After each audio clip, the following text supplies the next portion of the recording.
I never thought a fishing line and a few hours of quiet by the water could ignite a war. But then again, I underestimated the homeowners association. My neighborhood was pristine to the point of parody. Manicured lawns. Plastic flamingos aligned at perfect 45-degree angles. And a board of directors who acted less like neighbors and more like custodians of a kingdom. The crown jewel of the community was the lake at the edge of the subdivision. A body of water that glimmered gold in the morning sun and silver at dusk. It was man-made, stocked decades ago for aesthetic reasons, but to me, it was a sanctuary. I grew up fishing with my grandfather, who taught me patience by making me wait for a bass to stir beneath the ripples. After moving here, I thought I had struck a quiet kind of heaven, a lake just steps away. No one else seemed to use it. That illusion shattered one spring afternoon. I was on my usual spot at the lake's bend, rod balanced across my knees, when a shadow fell over me. It was Harold from the HOA board, a wiry man with the perpetual frown of someone who had spent too long inspecting mailbox paint colors. "You can't do that here," he barked. His tone suggested I had just defiled the neighborhood instead of dipping a hook in the water. "Fish?" I asked, baffled. "Yes, fish," he snapped, as if the word itself were vulgar. "This is private property. The lake is for viewing, not harvesting." I laughed, thinking it a joke. "I'm not harvesting, just fishing for a little piece." But Harold's scowl didn't budge. The next day I received a notice in my mailbox. A formal violation warning. It listed unauthorized recreational activity and threatened fines if I persisted. At first, I ignored it. The lake was ours. We all paid the HOA fees. Why shouldn't I enjoy it? But when I returned with my rod a week later, I found fresh nitrogen monoxide fishing signs hammered into the grass, their red letters bleeding like a warning in some dystopian novel. Still, I persisted. Quiet rebellion became a ritual. I'd fish at dawn, when the water was smooth as glass and no one was awake to see. I caught crappy bass, even the occasional catfish, though I never kept them. Catch and release, always. To me, the lake was about rhythm, the cast, the weight, the strike. But to Harold and his cohorts, I was a trespasser in my own neighborhood. The conflict escalated until one morning I noticed something strange. The water smelled faintly of chemicals, sharp and unnatural, like a swimming pool after a chlorine dump. A dead carp floated near the shallows, its pale belly reflecting the sky. Within days, more fish surfaced, lifeless and bloated. Frogs that once croaked at dusk fell silent. Even the ducks seemed to avoid the water, waddling instead along the banks as though they sensed danger. I knew what had happened before anyone admitted it. The HOA had poisoned the lake, not in a way that would make it glow green or bubble-like in cartoons, but subtle, insidious. They must have contracted someone to treat it under the guise of algae control or mosquito management. But the effect was the same. Everything alive in it died. I confronted Harold at the next HOA meeting, my anger barely restrained. "What the hell did you do to the lake?" I demanded, standing in a room full of neighbors who whispered like we were in a courtroom. He cleared his throat, adopting the smug tone bureaucrats use when they know they've won. "We applied standard treatments to ensure the health of the water. Fishing was causing disruptions. This is for the good of the community." "The good of the community?" I shot back. "You've killed it. There are dead fish floating everywhere." A woman from the board chimed in, her pearls gleaming under the fluorescent lights. "That's temporary. Sometimes you have to sacrifice a little to protect the aesthetics. Besides, you were the only one fishing. No one else will miss them." That sentence stuck with me like a hook lodged in the skin. No one else will miss them. To them, the lake wasn't alive. It was a backdrop for their property values. A glossy photograph come to life. I thought that was the end of it. My little rebellion had been smothered. I put my rod away and mourned the loss of something that had once been my refuge. But then, weeks later, strange murmurs began to spread through the neighborhood. People complained their tap water tasted odd, metallic, and bitter. Others noticed rashes after showering. Pets refused to drink from their bowls. The HOA sent out emails reassuring everyone that the municipal water supply was perfectly safe, yet the problems persisted. That's when it hit me, the water in our taps came from the same underground aquifer that fed the lake. The poison they dumped to keep me from fishing had seeped down into the veins of the earth, spreading through the very system the neighborhood depended on. The first real sign of trouble came when Mrs. Callahan, who lived 3 houses down, was rushed to the hospital with violent stomach pains. Then the Johnson kids broke out in hives that no cream could soothe. People started buying bottled water by the gallon, hoarding it in garages. The irony was thick enough to choke on, in their obsession with controlling appearances. The HOA had poisoned the very lifeline of the community. I stayed quiet at first, watching it unfold. Part of me wanted to laugh at the bitter justice of it all, but another part knew this was bigger than petty revenge. People were getting sick. Families were scared. The lake that had once brought me peace now carried guilt. If I hadn't fished there, none of this might have happened or so, I told myself in sleepless hours. But the truth was simpler. This was their doing. Their arrogance, their obsession with rules and appearances had led us here. And as the neighborhood spiraled into panic, I realized something else. No one but me understood the root of the problem. The HOA would never admit what they had done, and the city would take months, maybe years, to trace the contamination back to its source. If I didn't act, my neighbors would keep drinking poison while Harold and his board polished their lawns and smiled for real estate brochures. I went back to the lake one evening just to see it again. The water was still and eerily quiet, reflecting the sunset like a sheet of stained glass. It looked beautiful, but I knew better now. Beneath that mirror lay death, and beyond it, a secret that could topple the HOA if brought into the light.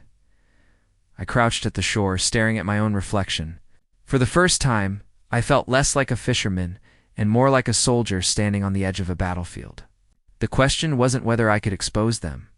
The question was whether I was ready for what would follow if I did. Because once I cast that line, there'd be no reeling it back. The next HOA meeting was packed. Word of the water issues had spread far beyond our cul-de-sac. Neighbors who hadn't attended in years crammed into folding chairs, clutching bottled water like talismans.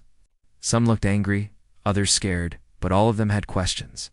Harold sat at the head of the table in his usual posture of control, gavel at the ready, as if sheer order could contain the storm brewing in the room.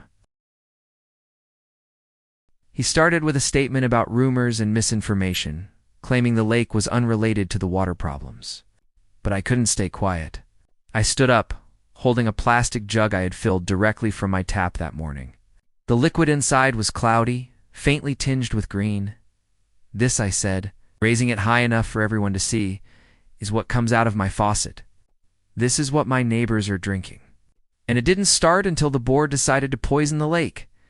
A wave of murmurs surged through the crowd. Harold's face tightened. "That's a baseless accusation," he snapped. "Baseless?" I shot back. "I grew up fishing. I know what healthy water looks like, and I know what happens when you dump chemicals into a living system. You killed every fish in there, and now it's seeping into our aquifer. People are getting sick. Do you want me to bring in doctor's reports? Or should we wait until a child ends up in the ICU before you admit what you've done?" The room erupted. Some shouted at Harold, others demanded answers from the entire board. For the first time, I saw fear in the eyes of those who once seemed untouchable. They tried to restore order, banging the gavel and insisting everything was under control. But the veneer of authority had cracked. After that meeting, things spiraled fast. The local news picked up the story when one of my neighbors, desperate for answers, posted photos of dead fish and discolored tap water online. Reporters began circling the neighborhood like vultures, shoving microphones at residents. The HOA issued polished press releases about routine maintenance and harmless treatments, but their reassurances rang hollow against the images of floating carcasses and families unloading pallets of bottled water from the trunks of their cars. I should have felt vindicated. In a way, I did. But beneath the satisfaction was a deeper dread. What if the contamination was worse than I realized? What if it spread beyond our neighborhood? I began spending nights at the library, poring over public records, researching water treatment, reading about chemical seepage and aquifers. The more I learned, the colder my blood ran. Depending on what the board had dumped into the lake, it could take years to flush out of the groundwater. Decades even. That realization lit a fire in me. Exposing the board wasn't enough. I had to push for accountability for remediation. I began documenting everything. Photos of the lake, screenshots of HOA emails, testimonies from neighbors.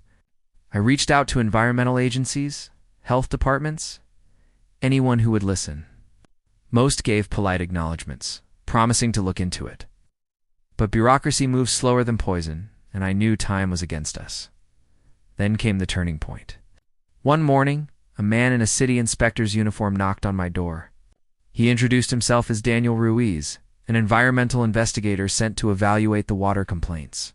His tone was professional, but I saw the curiosity in his eyes when I invited him in and spread my files across the kitchen table.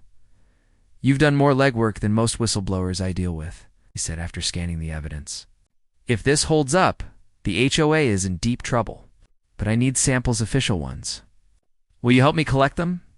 For the first time in weeks, I felt hope. Together, we waded into the lake with gloves and vials, carefully bottling water from multiple points. We took soil from the banks, sediment from the bottom, even a few of the rotting fish for lab analysis.